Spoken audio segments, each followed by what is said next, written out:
Hello, I'm Nick Robinson and I'd like to welcome you to my TED Talk on Native Hockey in Canada.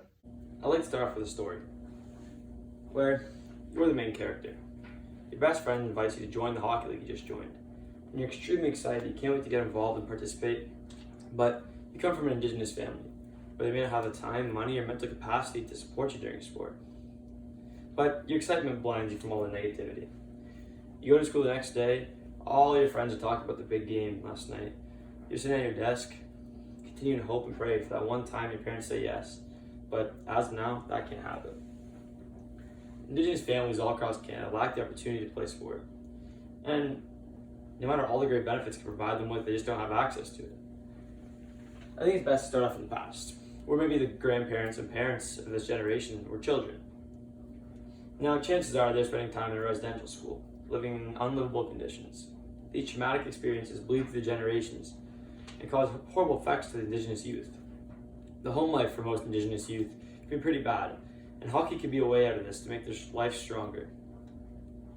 There's many conflicts between the Western world and the Indigenous based off things like residential schools, and this caused many stereotypes and threats to occur during sport. But the future is bright for Indigenous communities. In the words of Stephen Smith, Indigenous hockey is thriving all across Canada. Things like Native Hockey in Canada, Jumpstart, Ontario Health and Wellness for the Indigenous, promote scholarship offers, active living, ways to get involved and funding to get involved, as well as annual tournaments where you can enter an Indigenous roster and you can go for a 1-week tournament. The population of the Indigenous in Canada has a 17% higher obesity rate, as well as a 9% higher rate to seek mental health help. And hockey and sports in general act as a support to decrease negatives and increase positives in their lives. Statistics show an increase in confidence, mental wellness, social status, and a decrease in obesity, loneliness, and worries. Playing hockey can change the lives of most Indigenous youth in Canada. But there's always a but. With such great opportunities, such great promotions, and such great benefits, barriers also exist. How is someone supposed to get involved in a sport if there's so many barriers stopping them? Things like transportation, money, home life, 3 big barriers that hold people back. Not all families can afford equipment and transportation costs. Not all families have time to drive so far to facilities or even school teams. Some schools are so far away from Indigenous reserves and things like that it just makes it very difficult. Also, how is somebody supposed to play a sport if they're too worried about what's going on at home? It just doesn't work. Most of the time, facilities that they drive to aren't even available to be used. They're too run down or things like that. So yes, all pros have cons, as you may have just seen. But lucky for the Indigenous communities in Canada, the pros are really starting to outnumber the cons in the future. I mentioned organizations earlier, and that was just a couple of them. Local funding is sprouting all across Canada, increasing the chance for kids to get involved. It's really starting to eliminate the cons and increase the pros for these kids to actually have a chance.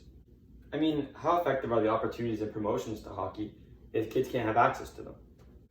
I know it's hard to think about, but these communities are used to being denied access to things, and that's just reality. So, how do we change these things? Along with me, you may be surprised to hear that threats and stereotypes still go on in Indigenous sports today, which is sad to see the past recurring in the future, showing that we haven't really changed much. So why are we stuck in the past?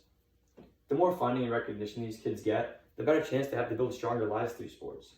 Make these kids get noticed. Give them a chance to experience the things that could help them improve their lives. Let's not leave our story without a happy ending. But a happy ending isn't going to come without change.